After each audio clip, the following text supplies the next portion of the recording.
خواب تین طرح کے ہوتے ہیں. ویسے تو خوابوں کی کئی اقسام ہیں، لیکن عمومی خواب تین طرح کے ہوتے ہیں. ایک ادغاث و احلام، ایسے خواب جو فاسد خیالات کے نتیجے میں ہوتے ہیں. دوسرے خواب وہ ہوتے ہیں کہ جو شیطانی وسوسے ہوتے ہیں، شیطان القاء کرتا ہے.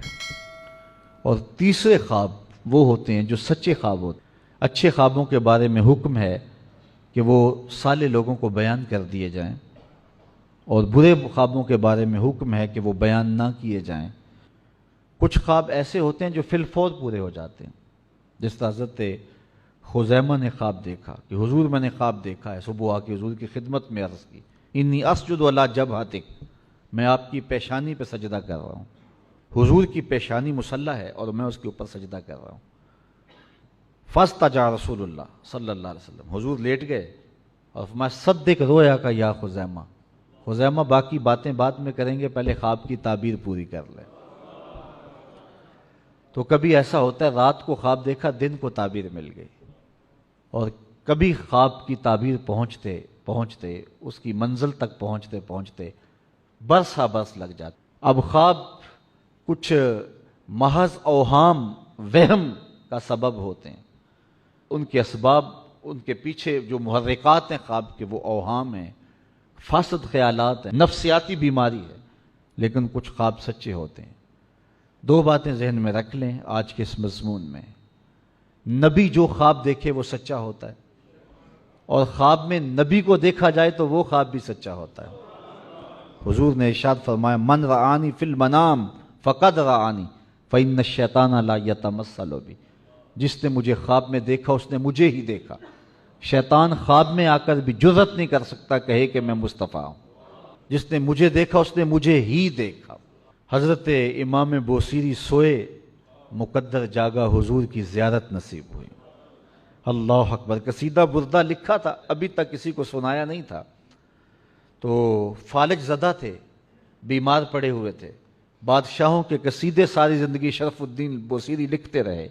اب جب بیمار پڑ گئے تو کوئی حال پوچھنے والا نہیں ہے، تو پھر بیٹھ کے حضور کا قصیدہ لکھا، شاہوں کے شاہ کی قصیدہ آرائی کی. تو حضور خواب میں ملے، فرمایا بوصیری رات والا قصیدہ تو سناؤ. پھر سارا قصیدہ سنا دیا. تو حضور نے اپنا دست شفا پھیرا حضرت امام بوصیری کے بدن پہ، تو ان کو درست فرما دیا اور اپنی چادر اتار کے امام بوصیری کے کندھوں پہ ڈال دی. امام بوصیری جب اٹھے بیماری غائب تھی اور چادر کندھوں پہ موجود تھے. اٹھے، فالج نہیں تھا، جلدی سے مسجد میں گئے. راستے میں ایک درویش ملا، کہا بوصیری رات والا قصیدہ تو سناؤ. اب امام بوصیری نے رات کو لکھا تھا، کسی کو سنایا نہیں تھا، صرف خواب میں حضور کو سنایا تھا. کہا کون سا قصیدہ؟ کہا بھولے نہ بنو جو رات حضور کو سنایا تھا. تو پھر انہوں نے وہ قصیدہ سنایا، مولا یصلی وسلم دائما ابدا علی حبیبک خیر الخلق کلہم. اللہ اکبر. تو جس نے حضور کو خواب میں دیکھا اس نے حضور کو دیکھا. اس عنوان سے بات تو بڑھ جائے گی، لیکن ایک اچھا خواب ہے جو میرے ذہن میں آ رہا ہے، جس کو ریاض النظرہ فی مناقب عشرہ مبشرہ کے اندر صاحب کتاب نے لکھا ہے کہ حضرت مولا کائنات سیدنا علی المرتضیٰ فرماتے ہیں کہ میں سویا، مقدر جاگ پڑے، حضور کی زیارت ہوئی. حضرت عمر کا دور خلافت تھا. خواب کیا دیکھتا ہوں کہ مسجد نبوی ہے، حضرت نبی رحمت صلی اللہ علیہ وسلم مصلی امامت پہ کھڑے ہیں. تو میں حضور کے پیچھے نماز پڑھی. حضور نے دونوں رکعتوں میں مخصوص آیات کی تلاوت کی. ایسا لطف آیا کہ زندگی میں قرات کا کبھی مزہ اتنا آیا نہیں تھا. خیر سلام پھرا تو کوئی کھجوریں لے کے آ گیا. تو جو نماز پڑھنے آئے تھے حضور نے ان کو بانٹنا شروع کر دیا. حضرت مولا کائنات کہتے ہیں کہ میری باری آئی تو حضور نے مجھے بھی کھجور عطا کی. میں نے حضور سے کھجور وصول کی اور میں خواب میں ہی کھانے لگا. اتنا لطف آیا کہ کھجور کا بھی اتنا مزہ کبھی نہیں آیا تھا. اچھا کہتے ہیں کہ میرا جی چاہا کہ میں حضور سے ایک کھجور اور مانگ لوں، لیکن ادب حیا مانے رہا کہ جب سب کو ایک ایک عطا کر رہے ہیں تو تجھے دو کیوں دیں گے.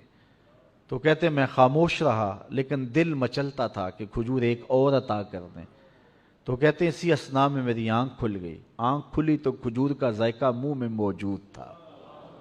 جس نے حضور سے کچھ خواب میں وصول کیا حقیقت میں وہ حضور نے ہی عطا کیا۔ تو کہتے ہیں کہ مسجد میں اذان گونج رہی تھی، میں نے وضو کیا، سنتیں پڑھی اور مسجد نبوی میں جا پہنچا۔ حضرت عمر نماز پڑھا رہے تھے اور جو صورتیں خواب میں نے حضور کو تلاوت کرتے سنا وہی حضرت عمر کر رہے تھے۔ میں سمجھ گیا رات والے خواب کی تعبیر مل رہی ہے۔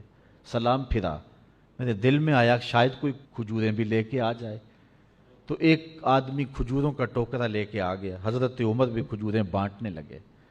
بانٹتے بانٹتے جب میرے تک آئے تو مجھے بھی کھجور دی، میں نے وصول کی اور منہ میں رکھا، رات والا ذائقہ تازہ ہو گیا۔ حضور سے تو مانگ نہ سکا لیکن حضرت عمر سے تو دوستانہ تھا۔ میں نے کہا عمر ایک کھجور سے کام نہیں چلے گا، مجھے تو ایک کھجور اور دو۔ تو جناب عمر نے معنی خیز نظروں سے میری جانب دیکھا اور پھر مسکرا کے بولے علی حضور نے دی تھی کہ میں بھی دوں؟ جب حضور نے ایک دی تھی تو میں بھی ایک ہی دوں گا۔ تو کچھ خواب ایسے ہوتے ہیں، خواب ہوتے ہیں، اور کچھ خواب ایسے ہوتے ہیں کہ وہ حقیقتوں کا روپ دھار لیتے ہیں۔